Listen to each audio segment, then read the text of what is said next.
Bom, gente, de volta aqui para a segunda parte. Agora a gente entra na segunda metade do governo Lula, no segundo mandato. Só destacando um elemento adicional, a gente estava até falando há pouco aqui no intervalo, um dos elementos que ajudou a valorização, que ajudou, na realidade, esse acúmulo de reservas internacionais também é a escalada do preço das commodities, né? As commodities começam a subir de maneira bastante expressiva durante o governo Lula, o que melhora bastante os resultados comerciais brasileiros. O Brasil passa a ter resultados comerciais bem expressivos, o que garante também um influxo de dólares. E um outro detalhe importante, dólares entrando por todos os lados, seja capital especulativo atraído pelos juros elevados, sejam dólares provenientes das exportações de commodities, muito dólar entrando, o preço do dólar no primeiro mandato do Lula vai caindo sem parar, né? O preço do dólar vai caindo, caindo, e isso ajuda muito no combate da própria inflação, porque com o dólar mais barato, com a apreciação cambial, os insumos importados ficam mais baratos, a concorrência fica mais forte, porque os produtos importados não podem aumentar preços, uma vez que o produtor local está sujeito a uma concorrência mais forte. Enfim, quando a gente está falando do primeiro mandato do Lula, esses elementos adicionais também têm que ser colocados. As commodities que estão subindo de preço, que estão melhorando bastante os nossos resultados comerciais, garantindo mais dólares em direção ao Brasil. E essa avalanche de dólares que ingressava no país acaba garantindo uma queda do preço do dólar, o que ajuda no combate à inflação. Bom, então, no final do governo Lula, nós entramos, no primeiro mandato, nós passamos a mudar um pouco o foco, e o foco agora passará a ser aceleração do crescimento econômico. Tá? Então, nós já saneamos, já colocamos ordem na casa, o Brasil é credor externo líquido, a inflação está sob controle, os resultados fiscais estão enormes. Vamos agora acelerar o crescimento econômico. Então, se a gente pegar aqui o PIB, né? Uma das formas de definir o PIB é justamente a que estava ali, é o consumo das famílias, mais o investimento das empresas, o investimento produtivo, mais os gastos do governo, mais as exportações de bens e serviços, menos as importações de bens e serviços. Então, quando você está falando de consumo das famílias, o governo vai começar a trabalhar para expandir o consumo das famílias, isso no segundo mandato do Lula em particular. Você vai ter um aumento significativo do crédito para os consumidores, mecanismos de crédito consignado, por exemplo. Você também vai ter o crédito através de bancos públicos sendo ampliado, Banco do Brasil, Caixa Econômica, né? O crédito imobiliário vai ser bastante ampliado.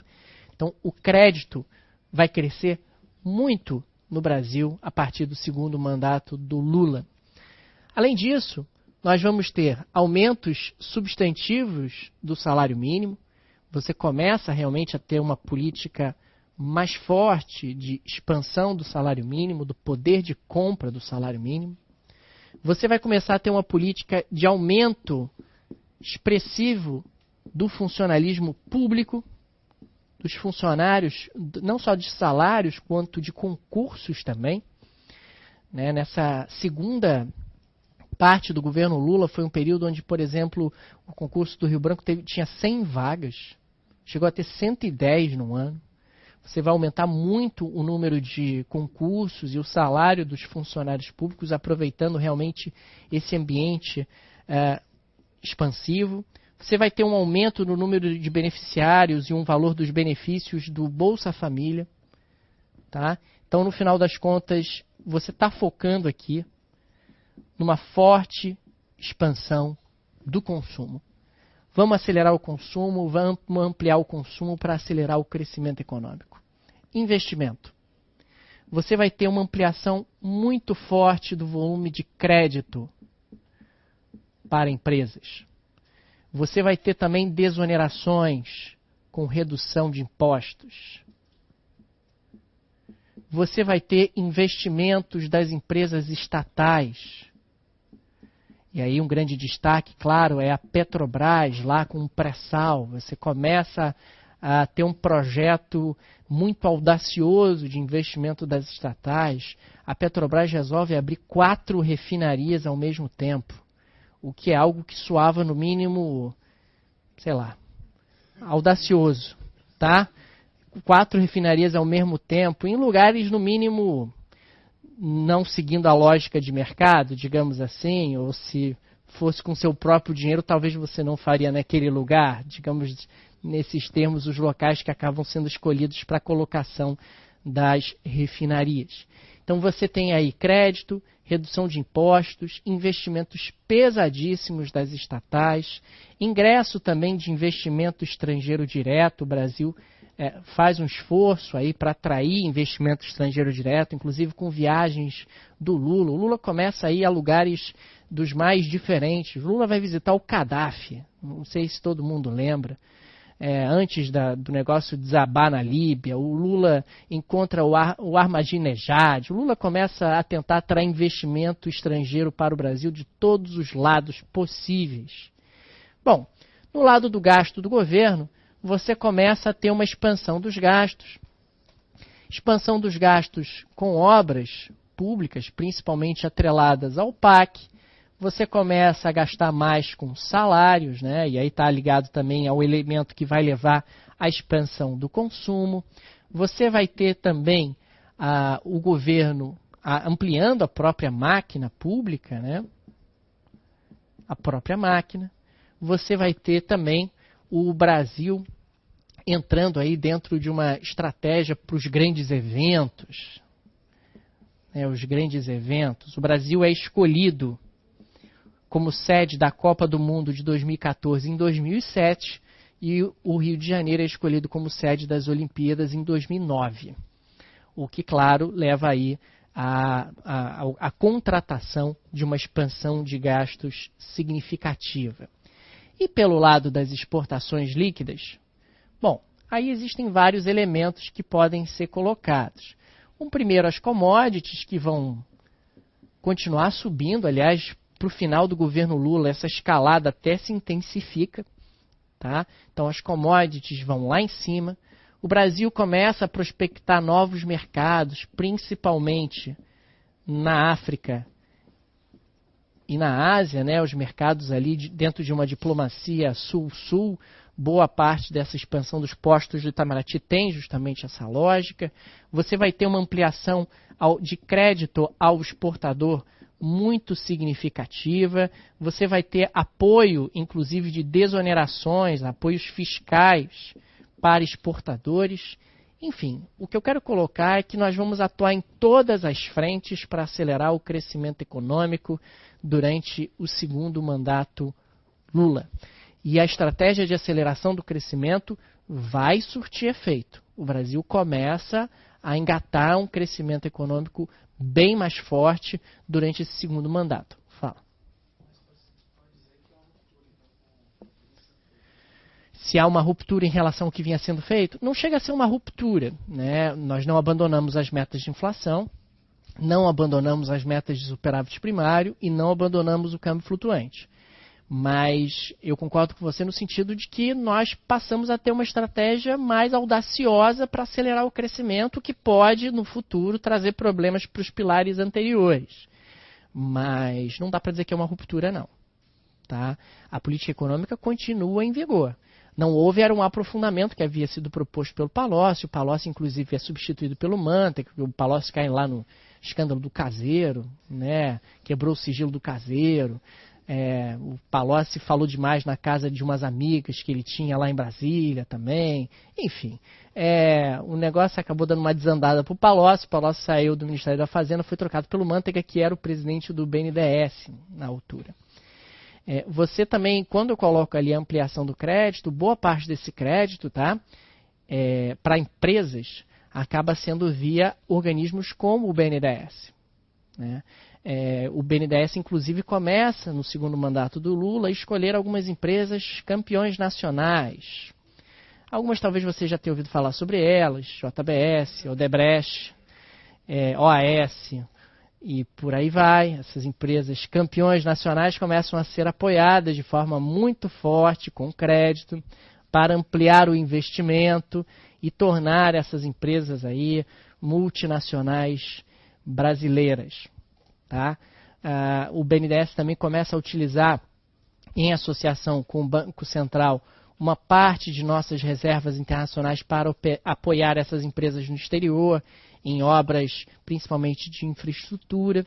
Enfim, a gente está falando de um momento onde o Brasil quer decolar, vai decolar, agora é a nossa hora, vamos em frente, vai dar tudo certo, fé em Deus que vai dar tudo certo, tá? E vamos em frente. Bom, quando você tem uma expansão como essa, então, é interessante que há uma certa similaridade em relação ao que nós vimos na época dos militares, por exemplo, no que diz respeito à aceleração do crescimento econômico, tá? Eu estou falando apenas estritamente de estratégia de aceleração do crescimento econômico, com o apoio governamental como sendo fundamental, o apoio governamental através de crédito, através da escolha de campeões nacionais. Se a gente pegar a época do segundo PND, tiveram vários campeões nacionais ali escolhidas, algumas estatais, outras privadas, justamente como forma de tentar alavancar o crescimento e o desenvolvimento brasileiro. Então, gente, como nós vimos, o foco é expandir tudo, é crescer tudo. Cresce consumo, cresce investimento, cresce gastos, cresce exportações líquidas. O Brasil vai ter um crescimento do PIB que vai se acelerando progressivamente com o passar do tempo e vamos que vai dar tudo certo. Tá? Para completar, para coroar esse processo, em 2008, em abril de 2008, o Brasil recebe o grau de investimento.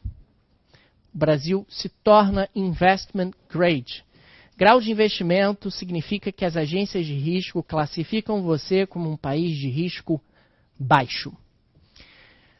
O que tem isso de positivo? Bom, se você passa a ser grau de investimento, a quantidade de recursos que virão em direção ao seu país aumenta vertiginosamente. Algumas estimativas apontam que entre 80% a 90% dos recursos globais estão restritos a países que têm grau de investimento. Se a gente pegar nos dias atuais, o Brasil não tem mais grau de investimento. Tá? O Brasil perdeu o grau de investimento em 2015, a gente vai falar sobre isso um pouco mais à frente. Às vezes a gente acha que, ter grau de investimento é um negócio que só a Suíça tem, né? Deve ser um negócio muito difícil, muito sofisticado. Bom, para ficar apenas na América do Sul, a Colômbia tem, o Peru e o Chile tem grau de investimento. O México também tem grau de investimento. Aliás, o Chile tem grau de investimento do tipo A, algo que o Brasil nunca teve. Existe o grau de investimento A e existe o grau de investimento B. O Brasil nunca foi grau de investimento A. O Brasil chegou a ser grau de investimento B. Né? Ou seja, é um grau de investimento, mas não é tão seguro assim. Não chega a ser grau especulativo, claro, grau de investimento, é super importante, mas o Brasil nunca chegou a ter grau de investimento A. É a primeira vez na história do Brasil, em 2008, que a gente atinge o grau de investimento. O Brasil passa a ser visto como um país seguro, uma política econômica previsível, uma inflação baixa, reservas internacionais elevadas, superávites fiscais expressivos e boas perspectivas de crescimento econômico. Estava tudo certo. Boa perspectiva de crescimento econômico, superávites fiscais expressivos, inflação baixa, um volume de reservas consistente, um volume de reservas que dá estabilidade para o país. Olhando para esse conjunto da obra, as agências de risco apontam que, sim, o Brasil é um país seguro. Vale a pena, os investidores podem ficar tranquilos, podem botar dinheiro no Brasil. Aliás, uma das coisas muito curiosas, voltando um pouquinho no tempo, em 2006, o FMI soltou um relatório, desses relatórios que ele solta periodicamente, onde uma das frases do relatório era: você quer saber qual é a política econômica recomendada pelo FMI? Estude o Brasil do presidente Lula. O que no mínimo é curioso. Mas é porque em 2006 a gente teve ali o ápice de todo esse processo do Palocci Meirelles, digamos assim, e de todo aquele desenho que foi colocado naquele momento. Então, voltando para cá, o Brasil, em abril de 2008, atinge o grau de investimento e aí começa a receber ainda mais recursos provenientes do exterior. Isso ajuda a derrubar ainda mais a cotação da moeda brasileira. Tudo estava indo muito bem, tudo estava muito bom, quando em setembro de 2008, dentro de um processo que a gente vai explorar na parte de macroeconomia, o Lehman Brothers, um dos maiores bancos de investimento dos Estados Unidos, quebra no dia 15 de setembro. E aí eclode a crise dos Estados Unidos, uma crise de grandes proporções. Aí tem até uma charge brincando um pouco com isso, do castelo, do dominó aqui, que começa a desandar, e nós, Brasil, ali super animados com a nossa bandeirinha, agora que vai dar tudo certo, começa a perceber com tensão que vem um negócio desandado por aí. Bom, como é que isso afeta o Brasil? Né? Como é que uma crise como essa afeta o Brasil? Primariamente, você tem um efeito negativo sobre as exportações líquidas, porque você vai ter uma queda na demanda externa, particularmente pelas commodities brasileiras, e o investimento também acaba sendo bastante afetado, porque boa parte do investimento no Brasil depende de poupança externa, depende de empréstimos externos, depende de investimento estrangeiro direto. Então, esses são dois efeitos primários sobre a economia brasileira, diretos sobre a economia brasileira. Conforme a economia vai desacelerando, claro, isso começa a gerar efeitos sobre o consumo, né? Investimento vai caindo, você começa a demitir pessoas, projetos não vão sendo levados adiante, isso começa a gerar efeitos negativos sobre a arrecadação de impostos. Se o governo quiser manter o equilíbrio fiscal, ele vai ter que cortar gastos. E aqui também, né? As exportações líquidas começam a gerar efeitos negativos sobre os outros agregados. O que eu quero colocar é que, inicialmente, o efeito é sobre as exportações líquidas em função da queda da demanda externa pelas commodities brasileiras e sobre o investimento. Uma série de projetos que dependiam de empréstimos externos, uma série de projetos que dependiam de investimento estrangeiro direto começam a ser engavetados. Né? Muita gente não percebe, mas boa parte do crédito que é disponibilizado no Brasil, até através dos bancos brasileiros, é proveniente de captações que são feitas no exterior. Então, o Banco do Brasil, Itaú, Bradesco, vão lá fora, pegam dinheiro emprestado, trazem para o Brasil e reemprestam. Num momento onde o Banco do Brasil, o Bradesco, o Itaú, todos os bancos não conseguem mais dinheiro emprestado lá fora, eles não têm mais crédito para oferecer. Não tem mais crédito para oferecer. O que vai trazer impactos sobre o consumo, vai trazer impactos sobre o investimento. Então, é dessa forma que uma crise externa afeta o Brasil. A crise de 2008, por enquanto, o que é importante destacar é que ela secou o crédito internacional. Ninguém mais estava emprestando, afinal, os principais bancos do mundo estavam com o risco de falir. Então, ninguém está emprestando, a gente não consegue trazer recursos no Brasil para financiar consumo, para financiar investimento, para financiar projetos. O investimento começa a cair, o consumo começa a ser afetado, a arrecadação do governo começa a ser afetada. Tá? Bom, no auge da crise, inclusive, começa a haver fuga de capitais. O Brasil, que estava recebendo dinheiro sem parar, a partir de setembro o negócio vira e o Brasil começa a sofrer com fuga de recursos. Por que fuga de recursos?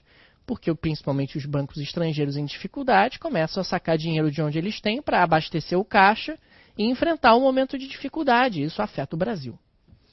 Isso afeta o Brasil, acaba trazendo impacto sobre o câmbio, a taxa de câmbio começa a subir, o preço do dólar começa a subir por causa dessa fuga de capitais, e aí nós vivemos um momento de tensão. Será que a coisa vai desandar de vez? Não vai desandar de vez? E diante daquele contexto e da iminente formação de um quadro recessivo, claro, vai faltar crédito, então não vai ter consumo, não vai ter investimento, a arrecadação do governo está caindo, então o gasto público vai ter que diminuir para manter o equilíbrio fiscal e tal. Então vamos tentar desenhar uma estratégia para enfrentar isso. O governo brasileiro, então, decide que vai realizar uma política anticíclica, que vai reverter o ciclo recessivo que se desenhava naquele momento. E como é que foi feita essa política anticíclica? Da seguinte maneira. O governo desenha que vai fazer uma política monetária anticíclica. Política monetária anticíclica, que é desenhada ainda no final de 2008, mas vai ser implementada em grande medida em 2009. Gente, crise é que nem aquele dominó que vai caindo, tá? A crise eclode em setembro, mas o efeito não é imediato. Você leva alguns meses para sentir o efeito. É como uma onda mesmo, que você está vendo a onda vindo em sua direção, só que ela ainda não te atingiu, pelo menos no dia a dia das pessoas. O governo resolve que vai reduzir a taxa de redesconto, que é a taxa cobrada para emprestar recursos aos bancos comerciais. O governo decide que vai reduzir a Selic. O governo decide que vai aumentar, essa é a principal medida, o crédito via Banco do Brasil, Caixa e BNDES. Na época surgiu até uma tensão, o presidente do Banco do Brasil disse que não ia fazer e o Manteiga demitiu o presidente do Banco do Brasil. porque ele argumentava que era arriscado, ia colocar o Banco do Brasil numa situação de risco, aumentando o volume de crédito e tal, e ele foi demitido e substituído. Então, eu vou aumentar o crédito via Banco do Brasil, Caixa Econômica Federal e BNDES. Os bancos vão ficar mais alavancados? Vão, mas eu vou assumir o risco. Então, vamos aumentar o volume de crédito a ser concedido pelos bancos públicos. Do ponto de vista fiscal, política fiscal anticíclica, você vai ter redução do imposto de renda e do imposto sobre produtos industrializados, aumento do Bolsa Família, proteção a recursos do PAC, aumento do salário mínimo, aumento do valor e do tempo de pagamento do seguro-desemprego. Agora, claro, observem o seguinte. Gente, eu posso fazer uma política monetária expansionista como essa, nesse momento? Posso. Por quê? O risco de inflação é quase nenhum. Afinal, a economia vai desacelerar mesmo, o que já naturalmente diminuiria a pressão inflacionária, e o Brasil estava com uma inflação super baixa. Super baixa. Então, dá para fazer uma política monetária expansionista nesse momento, na virada de 2008 para 2009, sem dúvida alguma e sem medo. Porque a inflação estava super baixa, já estava super baixa. O Brasil recebe a crise com os seus fundamentos todos em ordem, entre eles a inflação baixa. É natural que em um ambiente de tendência recessiva a inflação ficasse ainda menor, então fazer uma política monetária mais expansionista vai trazer riscos para a inflação? A resposta é não. Essa é a conta que o governo fazia na época e é uma conta bem razoável. Não há maiores riscos mesmo não. Dá para fazer sem maiores problemas. Do ponto de vista fiscal, o governo vai reduzir as metas de superávit primário. Então vamos reduzir as metas de superávit primário. Afinal, a gente está tomando a decisão de cortar impostos e aumentar gasto. Isso vai piorar os resultados fiscais, pelo menos no primeiro momento. Dá para reduzir as metas de superávit primário quando você tem metas enormes de superávit primário? Dá. Dá. Então, o que eu quero colocar para vocês é que a crise de 2008, ela acerta o Brasil dentro de uma conjuntura muito favorável. O Brasil consegue realmente fazer uma política monetária anticíclica, fazer uma política fiscal anticíclica para tentar reverter os efeitos da crise e nós tínhamos margem para isso. Isso é que é muito importante. Tínhamos margem para isso, porque, de certa forma, o dever de casa já tinha sido feito. E isso o contraste disso em relação à situação, por exemplo, de 2015, 2016, é gritante. Porque em 2015, quando o Brasil mergulha numa recessão, dá para fazer política monetária expansionista? Não. Por que não?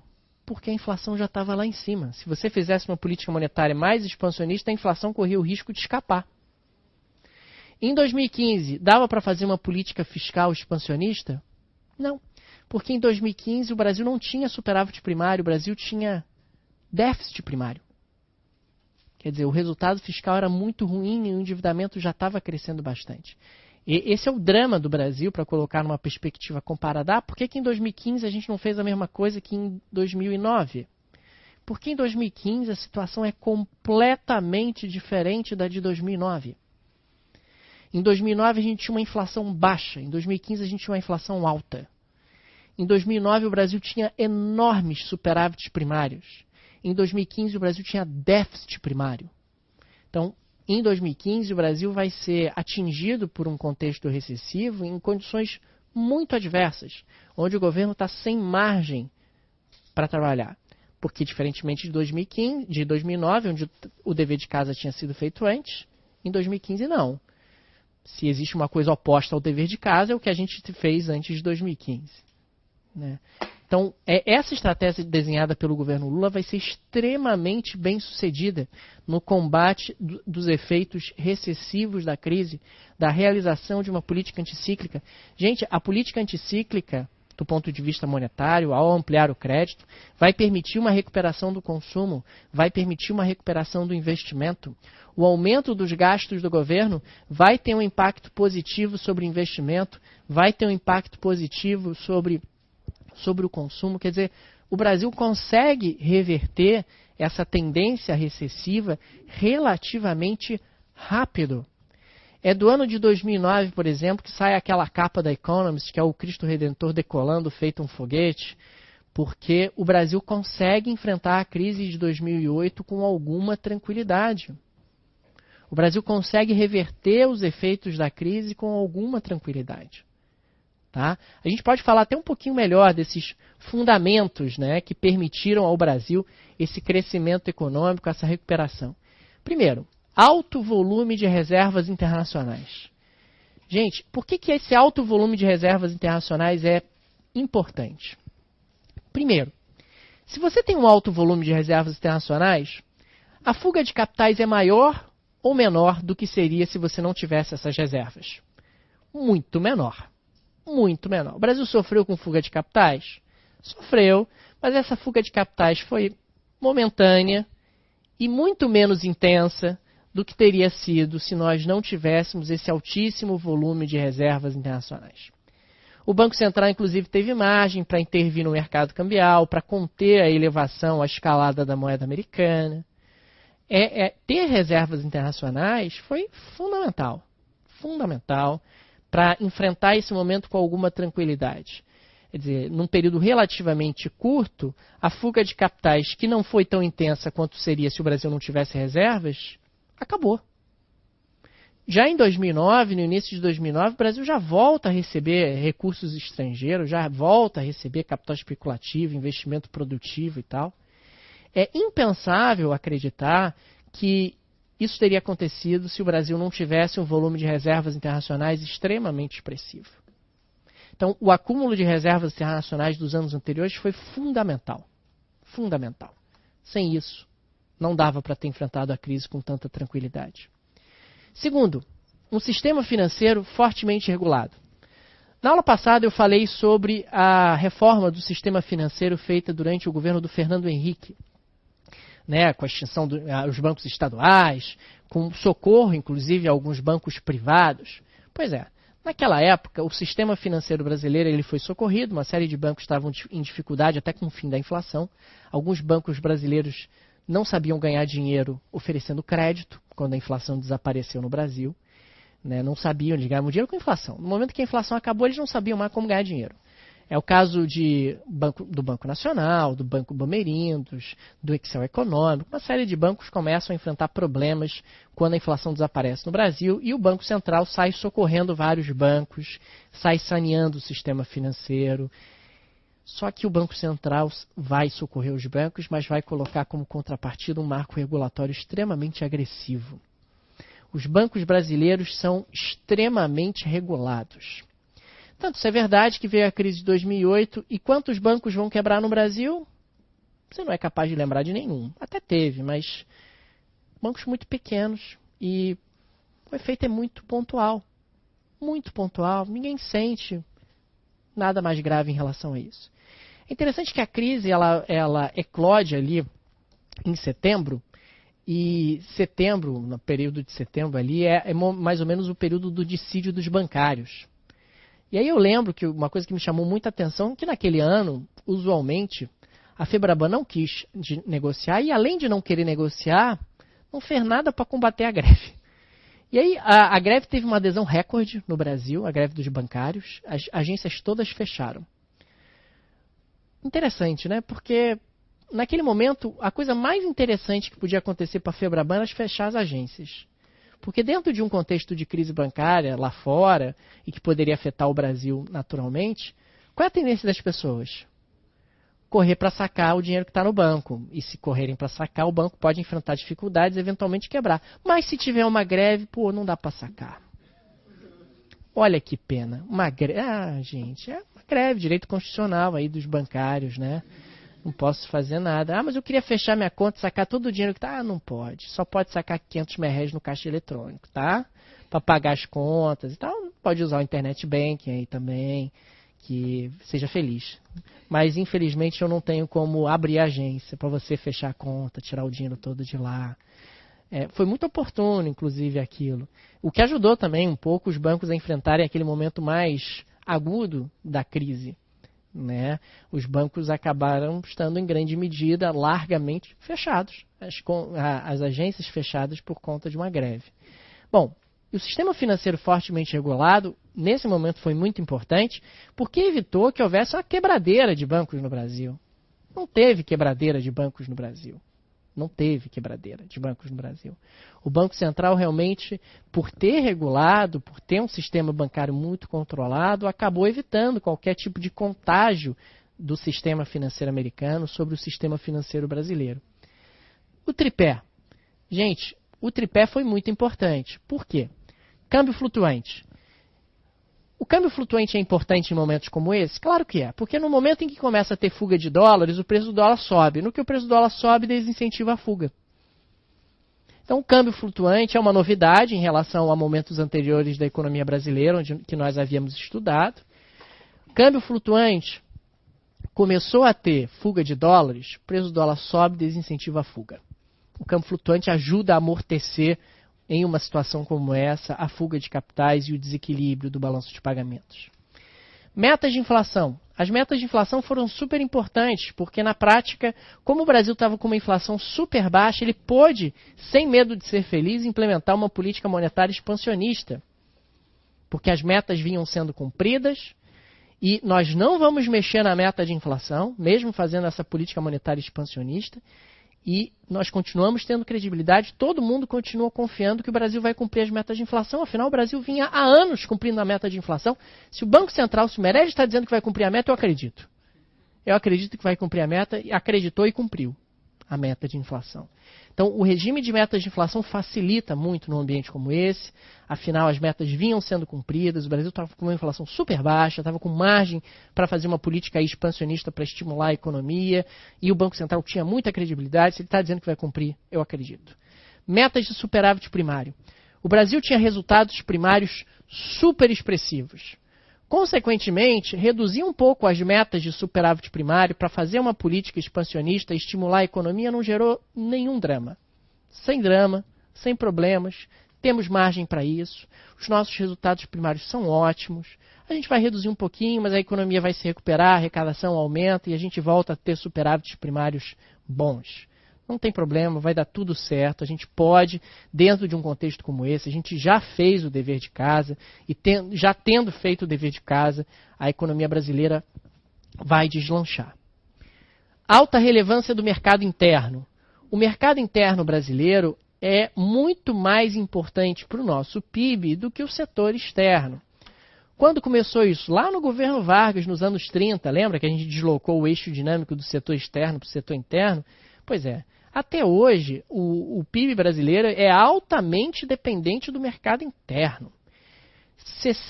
Mais de 60% do PIB brasileiro chama-se consumo das famílias brasileiras. Se você pegar os gastos do governo, que são mais 20 e tantos %, se você estimular o consumo e estimular o gasto, como a política monetária fez e a política fiscal também, está resolvido o seu problema da recessão. Agora, para estimular o consumo, para estimular o gasto, o governo tem que ter resultados fiscais bons e o governo tem que estar com a inflação controlada, que foi o que a gente não tinha em 2015, por isso não conseguiu repetir essa estratégia em 2015. Mas no Brasil, gente, estimulou o consumo, aumentou os gastos do governo, a economia cresceu. Não tem milagre, ou não tem surpresa, melhor dizendo. É relativamente fácil, porque mais de 80% do PIB brasileiro é consumo e gasto. Consumo e gasto do governo. Se esse crescimento é sustentável ou não, é outra coisa. Se o investimento deveria ser maior, justamente para que houvesse uma maior sustentabilidade desse crescimento, é uma outra questão. Mas recuperar o crescimento através de estímulo ao consumo e de aumento do gasto é algo relativamente rápido. E risco Brasil baixo. O Brasil tinha, há pouquíssimos meses, atingido o grau de investimento.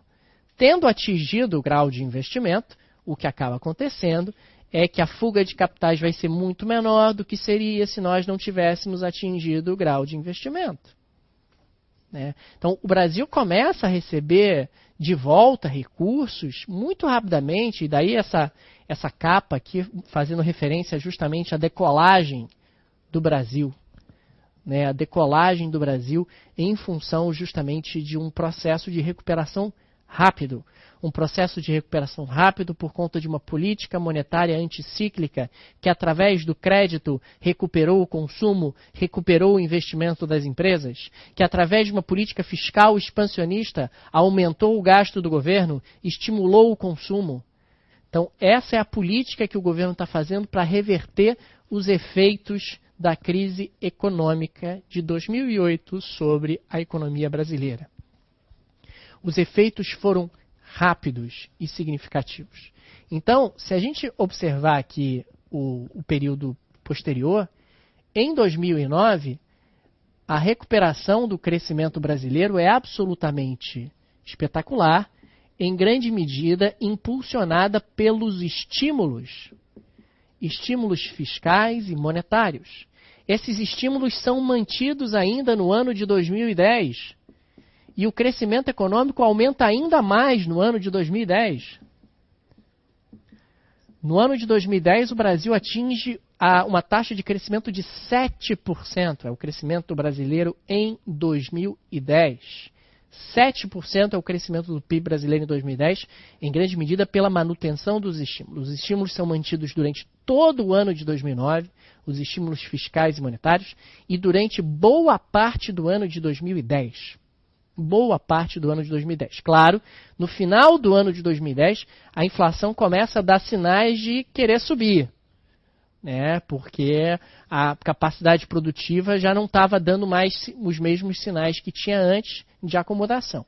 A capacidade ociosa da economia brasileira começa a ficar baixa, né? O consumo está muito alto, o gasto do governo está muito alto, e a inflação começa a dar discretos sinais de que quer subir.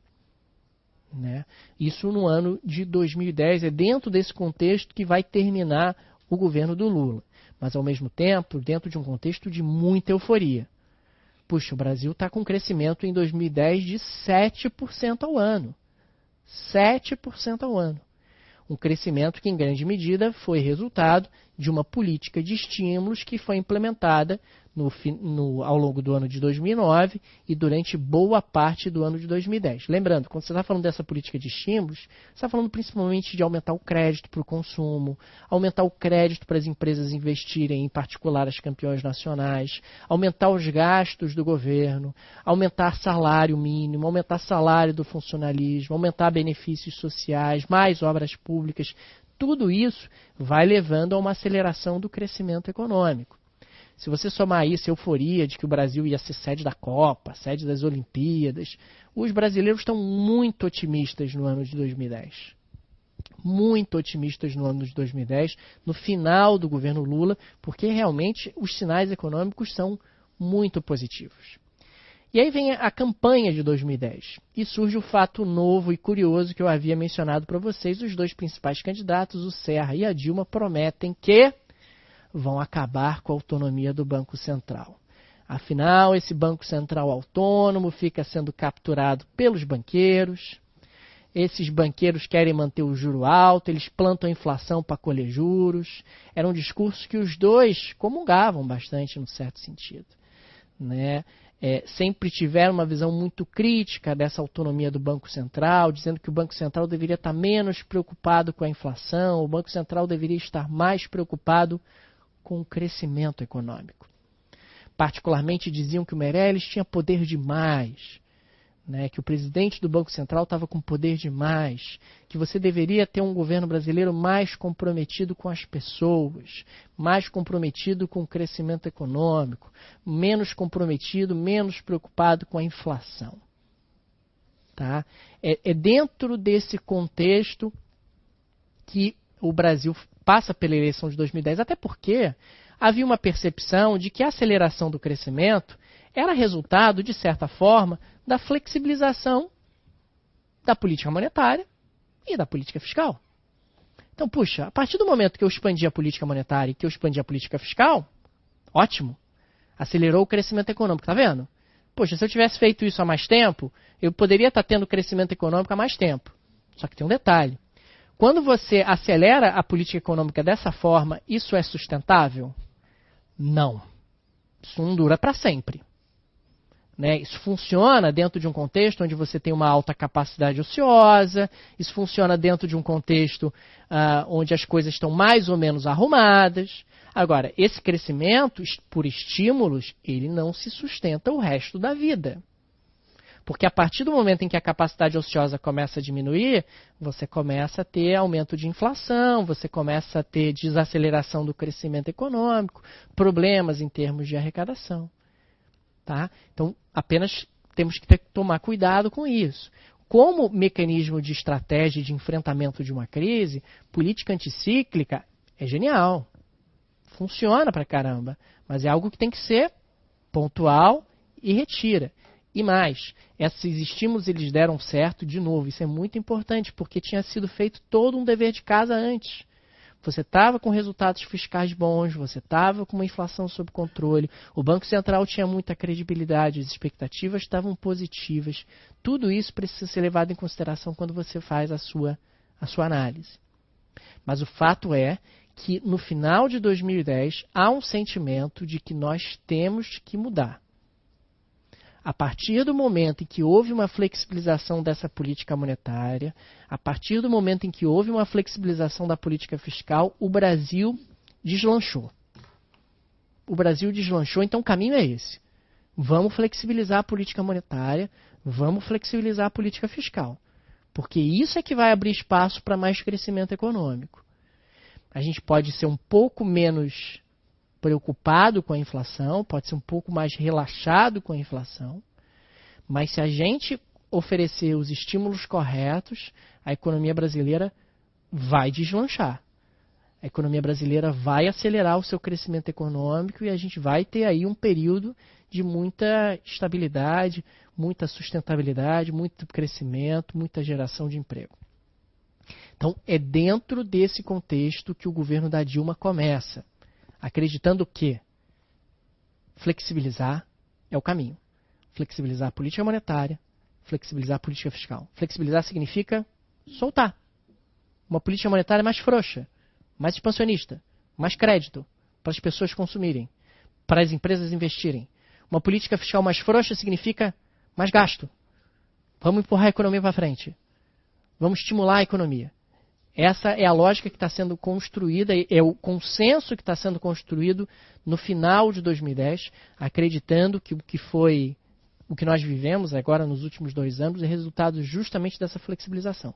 E é a flexibilização que precisa ser implementada. Tá legal, gente? Gente, por hoje é só. Semana que vem falaremos sobre Dilma.